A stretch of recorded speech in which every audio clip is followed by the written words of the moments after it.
Welcome to this online lectures. So, in the paper Contemporary India and Education, we shall start the fourth unit, that is Understanding Inclusion in Schooling. మరి సమకాలీన భారతదేశం మరియు విద్యా పేపర్కి సంబంధించి 4వ యూనిట్ని మనం ప్రారంభించబోతున్నాం. ఇందులో పాఠశాలలో మినహాయింపు అనే అంశాన్ని మనం నేర్చుకోబోతున్నాం. So here understanding inclusion in schooling. So inclusion, meaning and its nature. Inclusion is defined as the process by which individuals and population groups face barriers in relation to their access to public goods, resulting in inequitable social attainments, capabilities, development, justice, and dignity outcomes. These barriers may arise from a number of causes, including through social or state neglect, social or state discrimination,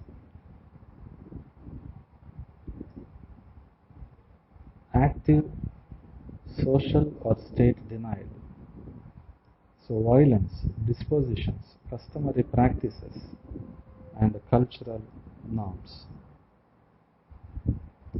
so ఇక్కడ మనకి విద్యలో మినహాయింపు లేదా పాఠశాల బయట విద్యార్థులు ఉండటానికి గల కొన్ని కారణాలు మనం చూస్తూ ఉన్నాం. అసమానతలు వచ్చి పాఠశాల విద్యకు దూరంగా ఉండే విధానాన్ని మనం మినహాయింపు అంటున్నాం. ఇందులో మనం గమనించగలిగితే మరి వాళ్ళ సామర్థ్యాలు, మరి వాళ్ళ అభివృద్ధి, వాళ్ళకి దక్కాల్సిన న్యాయం ఇవేవి దక్కకుండా మరి బడియుడు పిల్లలు పాఠశాల బయట ఉండటాన్ని మనం ఇక్కడ మినహాయింపుగా చూస్తూ ఉన్నాం. మరి విద్యా హక్కు చట్టాలు ఉన్నాయి కదా, మరి వాటి ప్రకారం వారికి న్యాయం జరగాలి కదా, అంటే జరగాలి, కానీ వారు చదువుకునే హక్కును మరి పొందుకోలేకపోతున్నారు. కారణాలు అనేకం. మరి అవి సామాజిక, సాంస్కృతిక, మరి అలాగే ఆర్థిక కారణంగా ఇటువంటి కారణాల వల్ల వాళ్ళు చదువులో రాణించలేక మరి పాఠశాల విద్యకు దూరంగా ఉంటున్న పరిస్థితులు మనం చూస్తూ ఉన్నాం. And moreover, right to education lies in a grim and dark reality of millions of children in the country. So they are deprived of education. వాళ్ళకి విద్య అనేది అందటం లేదు. సో వీరిలో ఎక్కువగా ఎవరు ఇలాగ అయిపోతున్నారు, ఎందుకు ఇలా అయిపోతున్నారు అంటే మరి పాఠశాల విద్యకు ఎందుకు దూరంగా ఉంటున్నారు, మినహాయింపు ఎందుకు ఉంటుంది అంటే కారణాలు అనేకం మనకి కనబడుతుంది.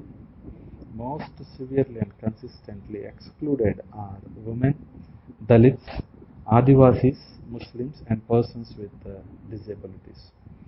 మరి స్త్రీలు, దళితులు, ఆదివాసీలు, మైనారిటీలు, అల్పసంఖ్యాక వర్గాలు, అదేవిధంగా విభిన్నమైన ప్రతిభా సామర్థ్యాలు కలిగిన వారు, మరి పర్సన్స్ విత్ డిజేబిలిటీస్, వైకల్యము కలిగిన వారు, వీరి వల్ల మనం మరి పాఠశాల విద్యలో అక్షరాస్యత శాతాన్ని పెంచడానికి ఎన్ని చట్టాలున్నా, ఎన్ని అవకాశాలున్నా తీరా గమనించగలిగితే వాటన్నిటిని కూడా మరి దూరంగా పాఠశాల బయటే మరి ఇటువంటి వారందరూ ఉంటున్నట్టుగా చూస్తూ ఉన్నాం. వీటితో పాటుగా మరి ఈ మినహాయింపుకు పేదరికం కూడా ఒక ప్రధానమైన కారణంగానే కనబడుతూ ఉంది. ఇంకోటి ఏంటంటే ఇక్కడ మనకి నిలుపుదలకి మినహాయింపుకి మధ్య ఉన్న తేడాని కూడా మనం గమనించాల్సిన అవసరత ఉంది. నిలుపుదల, అదేవిధంగా మినహాయింపు. నిలుపుదల అంటే ఒకే తరగతిలో ఎక్కువ సంవత్సరాలు ఉండటం నిలుపుదల. అటువంటిది మరి మినహాయింపు అంటే ఆ విద్యా సంవత్సరాన్ని పూర్తి చేయకుండా మరి పాఠశాల నుంచి వెళ్ళిపోవటం ఇది మినహాయింపుగా వస్తుంది. So there exist difference between suspension or stagnation and exclusion.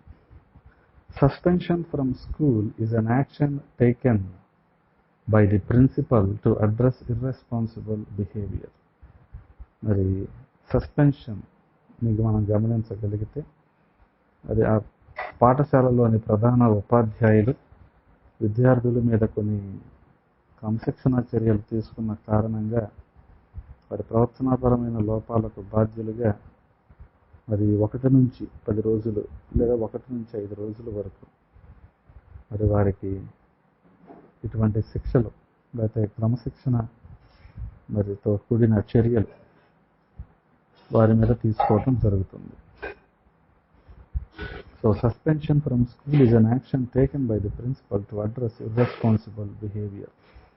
Suspended students aren't able to attend school for a period of time ranging from 1 day to 5 days. The length of the suspension depends on the severity and the frequency of the irresponsible behavior. వారి బాధ్యతారాహిత్యమైన ప్రవర్తన మరి వారి ప్రవర్తనాపరమైన లోపాలు క్రమశిక్షణ రాహిత్యం కారణంగా మరి suspension అనేది ఇంకా ఎక్కువ రోజులు కూడా చేసే అవకాశాలు మనం చూస్తూ ఉన్నాం. అంత మాత్రమే కాదు, ఎందుకు పిల్లల్ని సస్పెండ్ చేస్తారు అంటే మరి ప్రధానోపాధ్యాయులు కొన్ని కారణాల చేత వీరిని సస్పెండ్ చేస్తారు. మరి ఇతరులకు హాని కలిగించే ప్రవర్తన అయితే ప్రవర్తనాపరమైన లోపాలు, క్రమశిక్షణ రాహిత్యం, బాధ్యత రాహిత్యం, ఇతరుల హక్కులకు భంగం కలిగించడం ఇవన్నీ కూడా మనం చూస్తూ ఉంటాం. Why are they suspended? So because there are certain reasons for their suspension.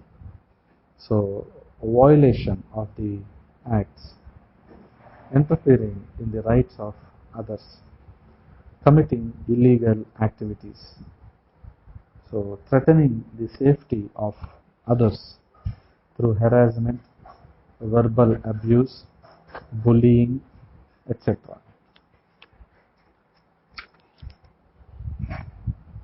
So what happens when a student is suspended? So he is kept away from the curriculum. He is kept away from the school premises. So this is also a kind of separation from the school activities. So he is kept away from the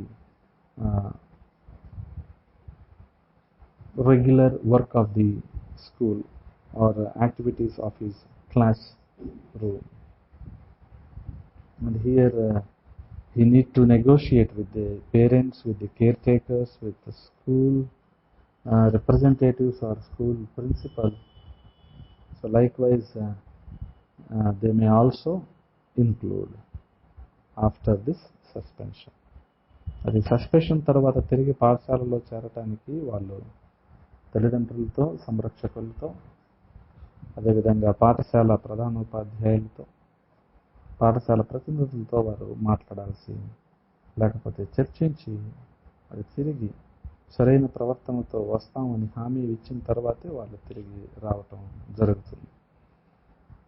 అలాగే మనకి ఎందుకు ఇంత పాఠశాల విద్యకు దూరం చేయాలి, లేకపోతే పాఠశాలకు ఎందుకు దూరంగా ఉంచాలంటే కేవలం క్రమశిక్షణ రాహిత్యం మనకి కనబడుతూ ఉంది. కేవలం క్రమశిక్షణ రాహిత్యం మనకి కనబడుతూ ఉంది. ఇప్పుడు మనం గమనించగలిగితే చాలా సందర్భాలలో విద్యార్థులు అల్లరి చిల్లరిగా ఉన్న కారణంగా వారిని పాఠశాలల నుంచి పంపించేయటం, ఇతరులకు హాని కలిగించే ప్రవర్తనలు ఉన్న కారణంగా వారిని పాఠశాల నుంచి పంపించి మనం చూస్తూనే ఉంటాం.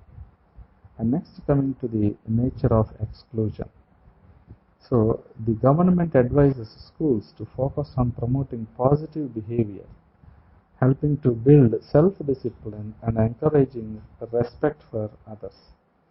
ప్రభుత్వాలు కూడా ఇతరుల గౌరవానికి భంగం కలిగించకుండా ఆహ్లాదకరమైన సానుకూలమైన వాతావరణంలో విద్యా ప్రక్రియ జరగాలని కోరుకుంటూ ఉంటాయి.